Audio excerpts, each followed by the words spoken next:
Did you cleanse with Yummy Yoni Pearls and forget to unravel the string? Or did you start your cleanse with the string unraveled but can't find them for removal? First, just relax and think calmly. Did they fall out?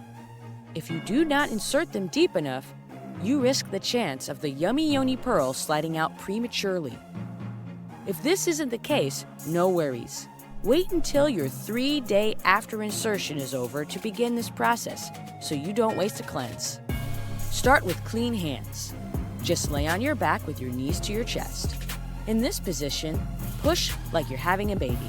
Do not strain your vaginal muscles. Take your time and gently work the Yummy Yoni Pearls down. Once you can feel them, gently dig them out with your fingers. Or have someone assist you. Another method is to squat and push like you're having a baby. Do not strain your vaginal muscles. Again, take your time and gently work the Yummy Yoni Pearls down. Use a mirror for better guidance in this position. Remember, your vagina isn't a vacuum. What goes in must come out. Follow these simple steps for retrieving your lost string, which have proven to be the most effective techniques.